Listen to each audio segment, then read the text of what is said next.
Great sir. మరి ఉచిత కంటి చూపు నేత్ర శిబిరం ఏదైతే ఉంటుందో ఫ్రీ క్యాంప్స్ అవి ఇంకా నిర్వహిస్తున్నారా? ఇప్పుడు మన భారతదేశంలో ఏంటంటే కంటి డాక్టర్లకు కావలసినంత మంది లేరు. అంటే ఇప్పుడు పర్వాలేదు కొంతవరకు, మొదట్లో అసలు లేరు. అందుకని మనం ఏం చేసేవాళ్ళం అంటే గ్రామ ప్రాంతాలకి ఉచిత నేత్ర వైద్య శిబిరాలని నిర్వహించేవాళ్ళం.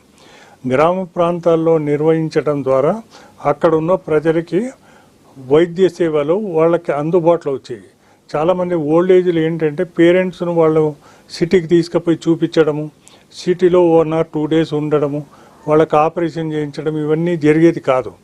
దీనివల్ల ఏంటంటే చాలామంది చూపు లేకుండానే అంధత్వంతోనే చనిపోయేవాళ్ళు. ఈ ఉచిత నేత్ర వైద్య శిబిరాలు జరిపినప్పటి నుంచి వాళ్ళకి సేవలు అందుబాటులోకి వచ్చాయి. అంటే వాళ్ళ ఇంటి దగ్గరికే సేవలు వచ్చాయి. ఈ రోజుల్లో ఇంకా ఏంటంటే అడ్వాన్స్మెంటు, మన భారతదేశంలో టెక్నాలజీ బాగా డెవలప్ కావటం మూలంగా ఎంతోమందికి ఇంట్రాక్యులర్ లెన్స్ అంటే కంట్లో పెట్టే అద్దం కూడా వాళ్ళకి ఉచితంగా పెట్టడానికి అవకాశం కల్పించడం జరిగింది. ఎందుకు అంటే కాస్ట్ బెనిఫిట్, అంటే చాలా చిన్న రేట్తో ప్రొడక్షన్ బాగా పెరిగిపోయింది. దీనివల్ల అందరికీ లెన్సెస్ అందుబాటులోకి వచ్చాయి. ఈరోజు బీదవాడికి కానీ డబ్బున్న వాడికి కానీ క్యాటరాక్ట్ ఆపరేషన్ సులువుగా జరిగిపోతుంది.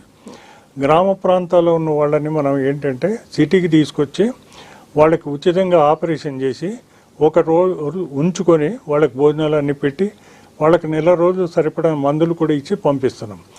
మా హాస్పిటల్లో కూడాను వారానికి 2 సార్లు ఉచితంగా ఆపరేషన్ చేసి వాళ్ళని పంపించడం జరుగుతుంది. దీనివల్ల ఏంటంటే ఈరోజు మొత్తం భారతదేశంలో మేమే కాకుండా ఎంతోమంది నేత్ర వైద్యులు ముందుకు వచ్చి క్యాటరాక్ట్ ఆపరేషన్ ఫ్రీగా చేయడానికి కూడా ముందుకు వచ్చారు.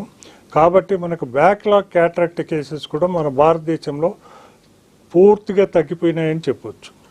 మనం అంధత్వ నివారణ గురించి కూడా మనం చెప్పుకోవాల్సిన విషయం ఏంటంటే విటమిన్ ఏ లోపం నుంచి చిన్నప్పుడే పిల్లలు చూపుపోయేవాళ్ళు.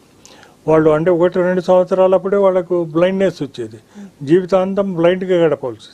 అలాంటి నివారించడానికి భారతదేశం ఏంటంటే విటమిన్ ఏ సిరప్ 6 నెలలకు ఒకసారి, పుట్టిన తర్వాత 6 నెలలకు ఒకసారి 5 సంవత్సరాల వరకు పిల్లలకి 2 లక్షల ఇంటర్నేషనల్ యూనిట్స్ ఇవ్వటం ద్వారా విటమిన్ ఏ బ్లైండ్నెస్ ఈరోజు భారతదేశంలో లేదనే చెప్పొచ్చు. దీనివల్ల మనం ఎంతోమంది అంధత్వం నుంచి నివారించగలిగినాం.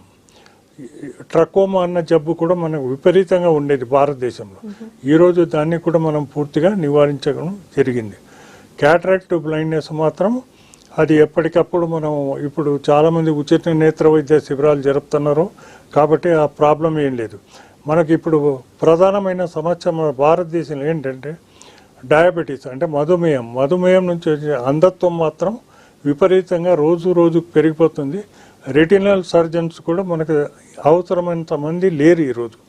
కాబట్టి మనం ప్రజలకు చెప్పేది ఏంటంటే డయాబెటీస్ ఉన్నప్పుడు బాగా కంట్రోల్ చేయడమే కాకుండా తప్పనిసరిగా రొటీన్గా కంటి పరీక్షలు చేయించి రెటినా పరీక్ష చేయించి అంధత్వం రాకుండా ముందే కనుక మనం జాగ్రత్తలు తీసుకుంటే బాగుంటుంది. లేకపోతే ఏంటంటే ఇర్రివర్సబుల్ బ్లైండ్నెస్ వచ్చి వాళ్ళకి మనం చికిత్స చేసినప్పటికి కూడా వాళ్ళకి చూపు రాదు.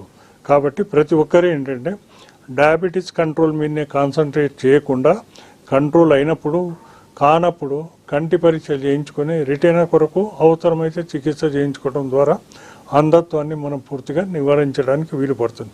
మన భారతదేశంలో నేత్ర వైద్యులు చాలామంది కృషి చేస్తున్నారు. దీనివల్ల మనం భారతదేశంలో అంధత్వాన్ని చాలా మటుకు మనం తగ్గించగలిగినాం. కానీ ఇప్పుడు తెలుసుకోవాల్సిన విషయం ఒకటే, డయాబెటిక్ రెటినోపతి విపరీతంగా పెరిగిపోతుంది. కాబట్టి ప్రజలు చైతన్యవంతులై కంటి పరీక్షలు చేయించుకోవాలని మనం కోరుకుంటున్నాం. ఖచ్చితంగా సార్.